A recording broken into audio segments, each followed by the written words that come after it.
Hi guys, welcome back to the channel. It is still somehow international break. It is so boring, but we're coming towards the end of it. And as you know already, I'm getting my favorite Spurs content creators onto the show to talk about how they feel Tottenham are doing so far under Thomas Frank. Before we get started with the wonderful Sonny Snelling, once again, as you know, we have our sponsor, OKJersey.com. They sell the best current and retro shirts around, including some really amazing old Spurs stuff like this Pony Hewlett Packard shirt.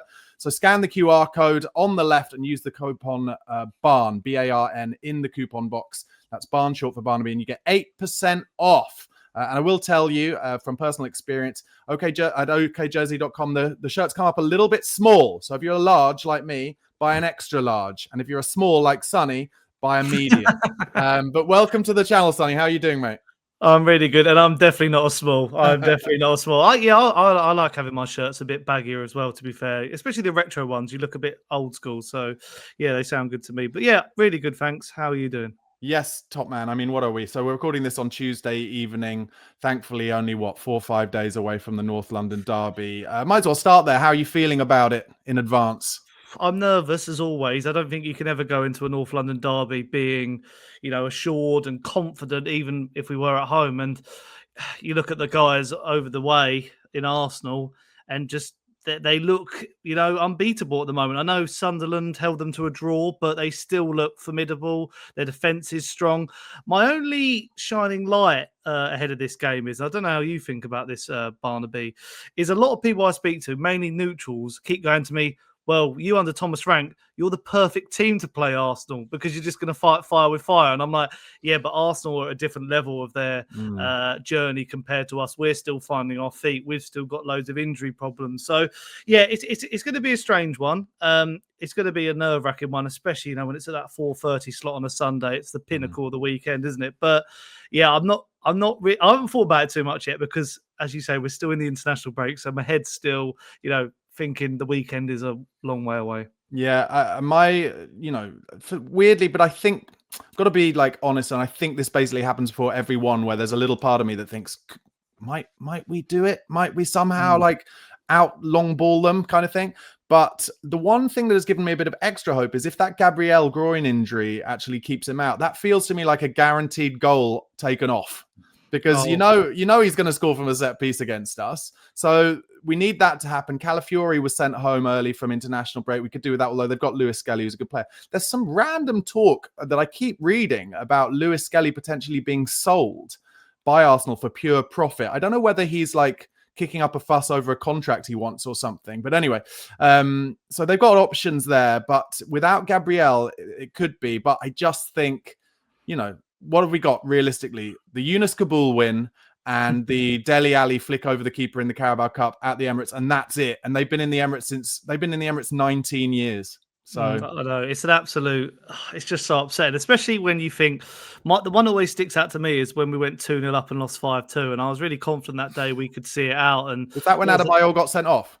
Yes, I believe so. It was. Do you know why I hate that game as well? We played in our. I mean, I love the kit, the grey away kit or alternate kit. Oh yeah, black and grey or Rasma. But why were we playing? It should always. I mean, it was the same the other year, wasn't it? We all had to play our different kits because there was too much white on the Arsenal kit. But yeah, there's not much to write home about in this fixture, especially at the Emirates. I mean, those two victories were. I mean, the Dele Alli one feels like years ago. So the Yunus Kabul one is. I think I was very young at that time. But yeah, you say the injuries there. I mean, the problem is when it comes to Arsenal and injuries, Mikel Arteta. I can imagine his press conference now on Friday. He's going to be. Oh, we'll see. And then Gabriel will be there in the starting lineup. Yeah, I've just had a text in a WhatsApp group from an Arsenal fan of my Arsenal friend of mine who said that apparently Gyökeres is definitely out, and they're quite worried about that because even though he's had his critics, he still offers them quite a good outlet up top. Calafiori looks okay. But yeah, Gabriel is the one with the big question mark. But he always seems to have these question marks, Gabriel. Will he be injured? And he's like the Terminator who just turns up. He'll turn up on Sunday, and you've just got to make sure we're marking him from corners. Well, as you can tell, we're all incredibly confident going into that Emirates game. Listen, the one thing I'll say on top of it before we move on to other things is, look, Thomas Frank is a little bit up and down in terms of of what the Spurs fans think of him at the moment. If he gets a win there, then, he then has the collateral for pretty much, the next year, 18 months, maybe, frankly. Yeah, I mean, everyone. I mean, we look at how like the hot form that Manchester City are in, and we beat them earlier in the season. Maybe they weren't at their full firepower, but Thomas Frank. Weirdly, I always remember that first game for Brentford when they came up from the Premier League. They played Arsenal on that Friday night. The long throw-ins were in. They weren't in fashion back then, but they were using them to their advantage, and Arsenal always had a poor record against Thomas Frank's Brentford. So I feel like this is the one game where you look at it and you think maybe a Palhinha and Bentancur make more sense. I know that's come under a lot of criticism recently, that partnership, that pairing. But yeah, I feel like Thomas Frank will have the know-how to handle this game, but it's already one of those ones with talking about confidence. It's like, probably take a draw now, wouldn't we? Even after, and I think Sunderland, and it's been a big conversation on TalkSport the last, week or so. Sunderland sort of gave the blueprint to the Premier League of how to get something from Arsenal, match them physically, get up in their faces. And as I say, I called Arsenal in, their defense invincible and that, but they still scored 2 goals against them. Yeah. The Raya situation for that, the Brian Brobby winner, he looked a bit shaky there. He's probably not used to having to save many shots because he's literally had nothing to do the last, couple of months. But yeah, I don't think, this Arsenal team, they look good, they look strong, but we've got to match them, especially in that midfield battle.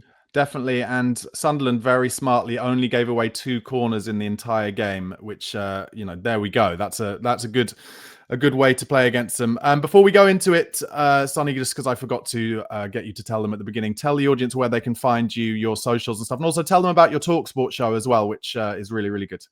Yeah, so SonnyTalksSpurs on YouTube. I'm sure me and Barnaby are going to collab on this as well, so it's easier to go and subscribe. I do weekly Spurs videos, reacting to the players, transfers, match reactions, and I've got, Sonny Snelling, SonnyTalksSpurs on socials as well. And yeah, Inside Spurs, it's a new show that launched about a year ago on TalkSport, myself and Majestic, and then we have a rotating panel of, different Spurs guests. And Barnaby, I've definitely got to get you on. I've got to get him the ear of my producer, basically. I've got a long list that I'm like, we need this person, we need this person. But that's not why I was telling you to say it, believe it or not. I was actually just going to ask, what is Majestic's background? Because I watch him on there. I don't really know where, is he an influencer? I don't really know where he came from. So Majestic is basically mainly known for being a DJ. Spends most of his year out in Ibiza, so that's his, his trade, you could say. But he's just a massive Spurs fan. He's got a season ticket. Loves the club. He's a really passionate. Me and him are quite funny because I think we have a lot in common. But there are those moments where I was going to say clash. We don't clash, but you can tell there's certain differences we have over our opinions. But that's our Tottenham fan base, isn't it? We all have different opinions, but that's what makes us so good. Absolutely right. Okay, so make sure you go and watch Inside Spurs on TalkSport and follow Sonny Talk Spurs for his regular YouTube and social media stuff. Okay, so I want to ask you a little bit about Thomas Frank. What have you found so far? What are we, 11, 12 games in? What have you found to be your favorite thing about him? Something that you think gives him the chance of creating a legacy at Spurs? Do you know what it is? And it's going to be not so much on the pitch, but off the pitch. I think when we look at, my first Tottenham boss that when I started following Tottenham was Martin Jol. And I just thought with a manager, obviously they can have a lot of pedigree and a lot of, their accolades behind them. But I think what also makes a good manager is there's 2 sides to it. There's the coaching, but there's also that sort of man management side.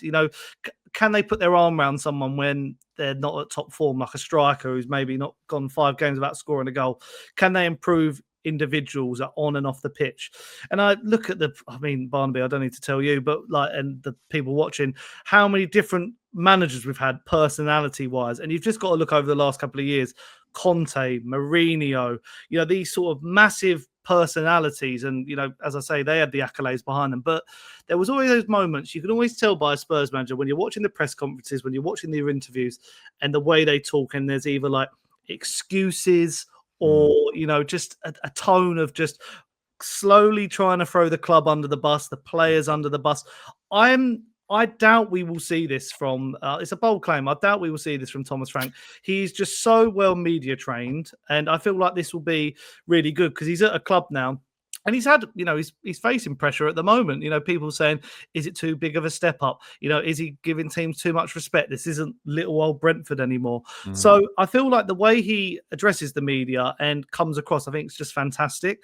And even you saw that with Ange Postecoglou. He started off a bit like this media darling, but as the years went on, it got spiky, and he had to go at journalists and in the press conferences and interviews after games, like on Sky, for example, that infamous one. So I just think at the moment, Thomas Frank he's like a politician, isn't he? He just always gives you straight answers, and that's what I like. There was so many times where Conte or Mourinho, Mourinho did it when he was at Chelsea and Real Madrid, beat around the bush, or be really elusive, or say these weird idioms.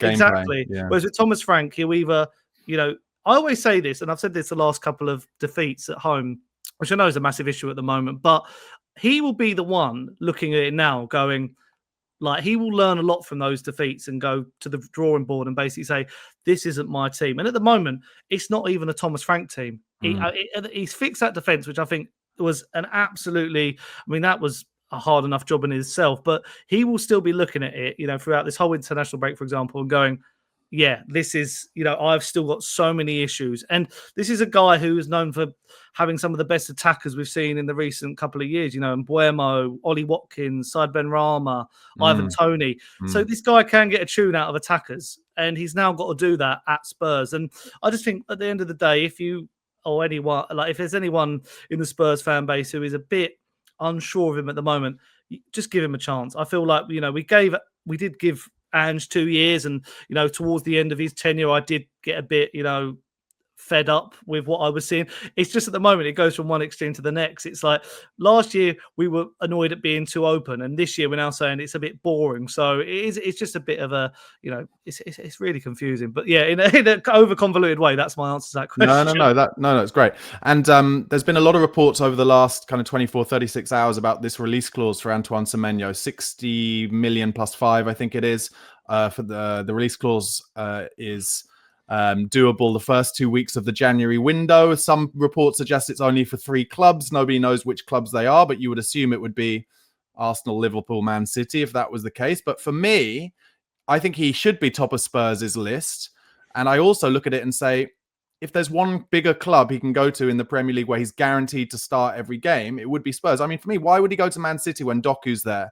Why would he really go to Arsenal when they've just bought Eza to play off the left? Martinelli plays off the left, and your man, the Belgian guy who looks about 65 years old, Trossard, he also plays off the left. And Liverpool, they are trying to rebuild, but they spent so much money in the summer. I don't know, maybe there's room for one more there. But if I were him, maybe I'm being a bit hopeful, I would be like, where can I go in and just continue playing and straight in the same form? And also, he plays international football with Kudus as well. What do you think our chances are? Yeah, this is literally what I said in my reaction video to it last night, Barnaby. If there is any footballing gods, we should be triggering that release clause. There was talks in the summer that us and Manchester United were really interested, and they're another club as well. All those clubs you've mentioned don't really need him, but we've seen with City before, they'll just snap anyone up and make him a bench player. I just think he's really good. He's probably the hottest prospect outside of that big 6. That's sort of how we rank it, don't we? Like when Wilfried Zaha was at Palace, he was the best player outside the big 6. He's at that age and profile now as well, where we've picked up a few youngsters, but he's 25. He's going to be hitting the peak of his powers. He's amongst the goals, amongst the assists. He's just got it all. And that left-hand side, where I think is his more preferred position, is our gaping hole at the moment. That is where you think, right, we need a really big upgrade on Brennan Johnson, because he's the one who's, seemed to be playing on that left-hand side over, Kudus plays on the right. So Brennan Johnson can't really get a sniff there. And he just offers something that Brennan Johnson, can't do, which is being very direct. Johnson got us lots of goals last year, and we're going to be forever grateful for getting that goal in that final. But there's moments in games where you think, and Antoine Semenyo, we saw it firsthand when we played Bournemouth earlier in the season, and he just would go at Poro like there was no tomorrow and really gave him a torrid time. It's one of those ones where you just hope that Spurs, now that Daniel Levy isn't in the building, they've got their head screwed on and they're like, right, Paratici works some magic, go to Bournemouth. We've dealt with them before with the Dominic Solanke deal. the thing is with Bournemouth is they're clever. And in that David Ornstein tweet, it did say they need, before they can trigger that release clause, or that release clause can be triggered, they have to have a person already in, situ to basically swap. And that's what makes them such a good club. So I'd say there is a world where you probably, City get rid of Savinho, a player we were being linked with in the summer, and they get him in. Or Arsenal they just signed him on a new contract, though. That's why I don't think he can go there. Yeah, or like Arsenal have to get rid of Trossard or Martinelli, or Trossard's been one of their best players. He's scoring massively important goals, isn't he? It's really confusing. And even Wanyeri, he was meant to be the next best thing since sliced bread. So what do they do with him? And Liverpool, I think that's the one where my head is really confused, because I'm like, but how are you ever going to fit Isak and Ekitike into this side? Isak, Ekitike, they've got Cody Gakpo plays off the left as well. Yeah, I mean, I don't know. That's basically, if I was, Don Fabio Peretti right now, that's what I would be saying to Semenyo's people. And if I was, if I was Vinay Venkatesham and I was the Lewis family, desperate to show the fans something different, then that's where I would be playing my money. That's what I would be doing. And I'd be saying to him, you can be the future star and you can have a £100 million release clause in 2 summers' time, or just do whatever it takes. Yeah, I mean, what I would say there is, you said a player there. If Liverpool were to get him, I wouldn't say no to Cody Gakpo. I mean, how old is he? 26 as well. But I think he's too good for us.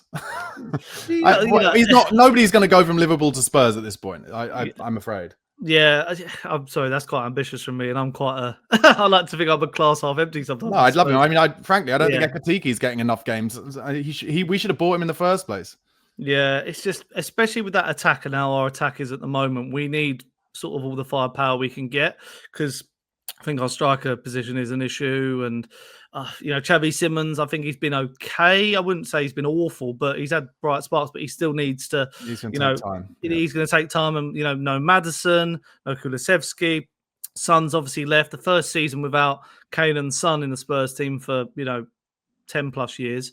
So we need to be making moves. And you've just got to think, Barnaby, you said the price there, 60, 65 million.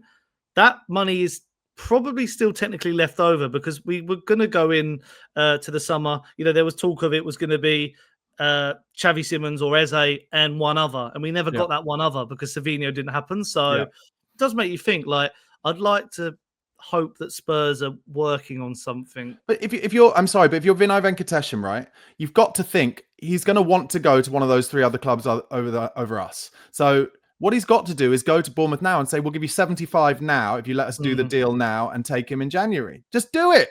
Just do it. But they won't. They won't. Anyway, before we go on to some more questions, Sonny, just a word from our sponsors. Get yourself to okjersey.com, where you can buy the best football shirts around, including this one I'm wearing now. And of course, the absolutely magnificent black Spurs away shirt. And as if that wasn't enough, you go onto their website and like the look of one of the shirts there, choose your size, pick the Champions League badge for the sleeve as well if you're that way inclined, then go to checkout and type the code BARN into the coupon section. That's BARN as in short for Barnaby.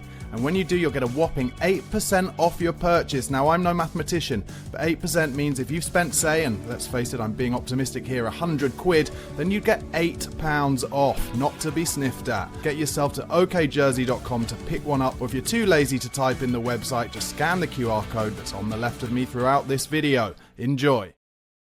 Okay, Sonny, let's get back to it. And I just wanted to ask you, really, obviously, all of the communication that's come out of Tottenham since the Lewis family have taken over, Daniel Levy's gone, and Vinay Venkatesham has become the sole man in charge of the day-to-day. All the communication has been really strong, really positive. Things are going to be different. We want to win more stuff. Now, obviously, the January transfer window is going to be the first time where they get an opportunity to really show how things could be different. We've talked a little bit about what we feel should happen with Semenyo, but what do you think will happen? How do you think that really might manifest itself? Or do you fear, as I do, that on the first day of February, we may be only about a week away from some more change for Tottenham negative campaigns?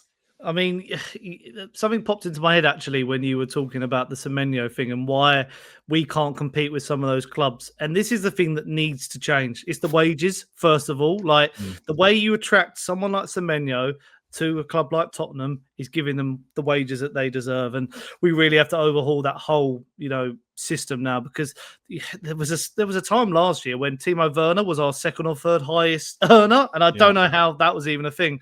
I think coming into the January transfer window, I look at the squad as a whole, and I guess the starting lineup is nearly there. There's a final few pieces to the jigsaw puzzle that we need, but you just see with the injuries that we're still suffering, there's still a lot of squad depth that is it's not good enough. And some of the individuals I look at that I think we've got to just change sort of our transfer dealings, in the sense of we've been going too much one way and then the other. Like at the moment under Johan Langer, it was a case of getting in all these youngsters in, but a lot of them are proving to be quite raw. You look at Wilson Odobert, who I think's got talent. He's improving, I think.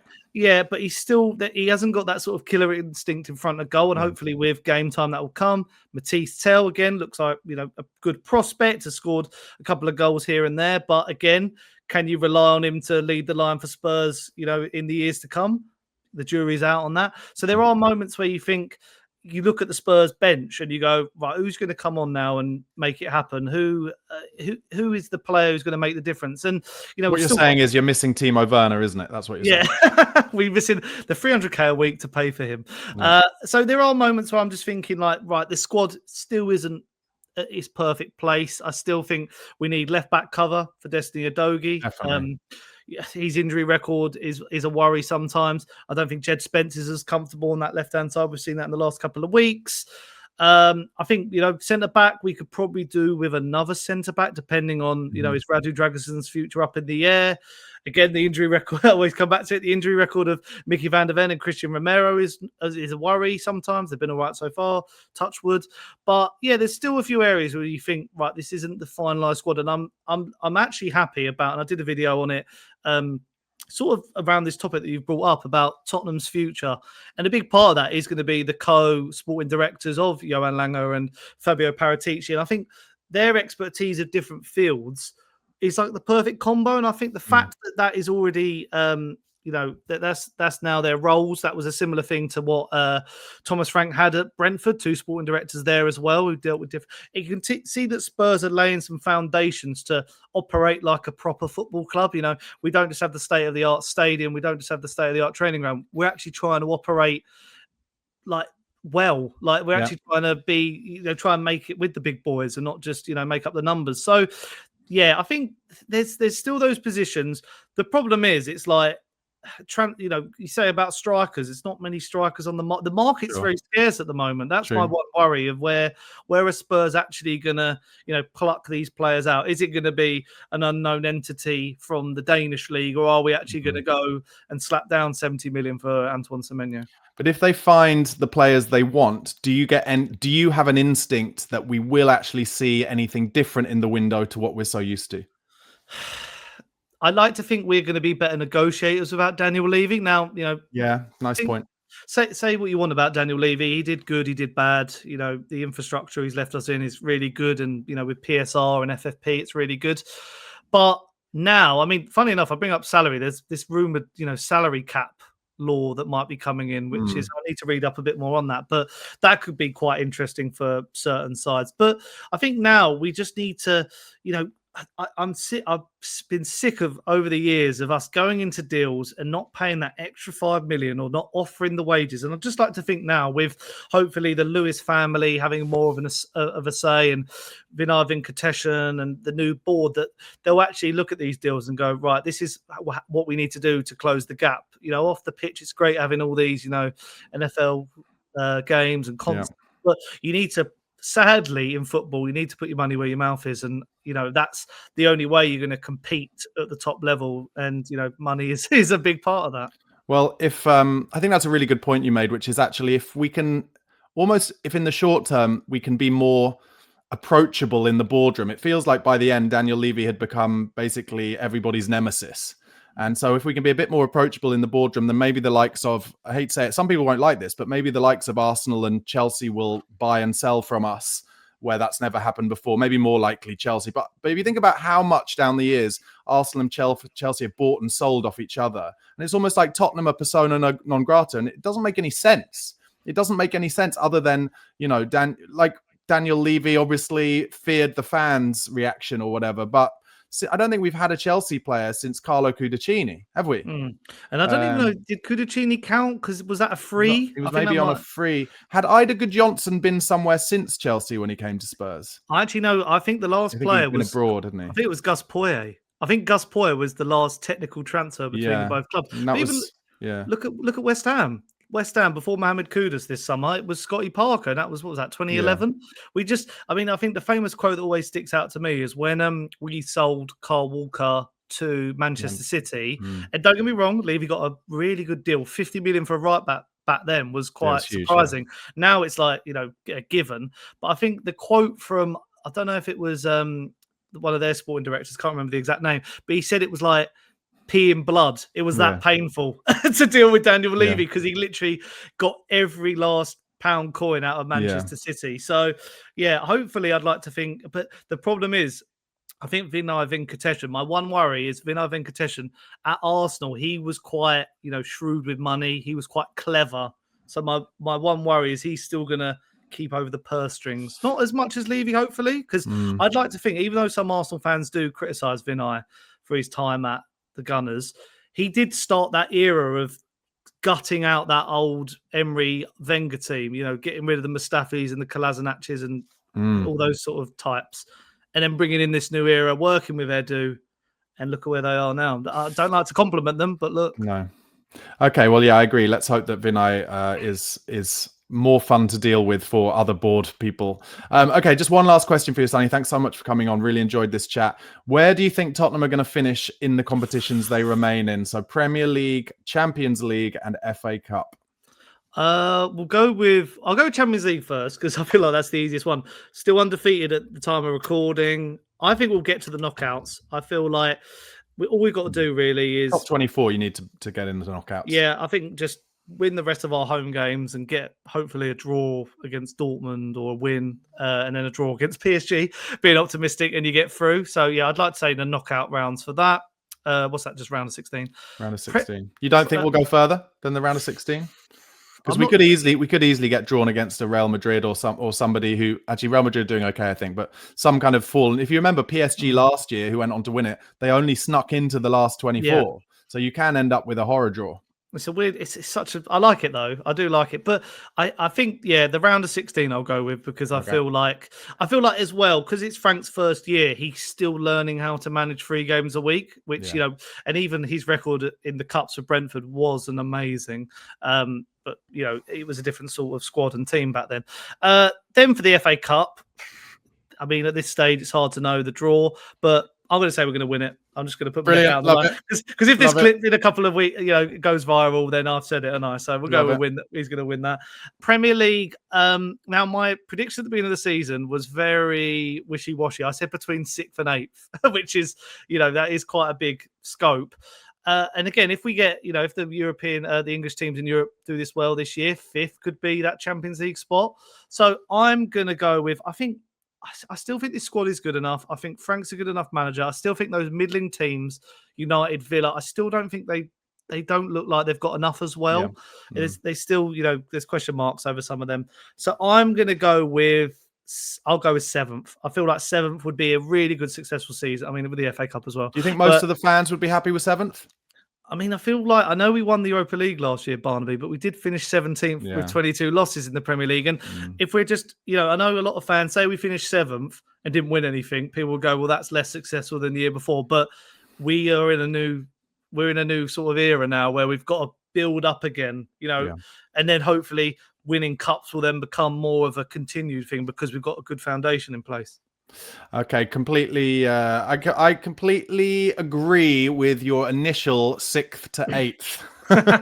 I think we're going to come 6th, basically, is what I'm saying. But I love the fact that you're going for an FA Cup win. All right, guys, just before we leave, Sonny, tell them once again where they can find your stuff.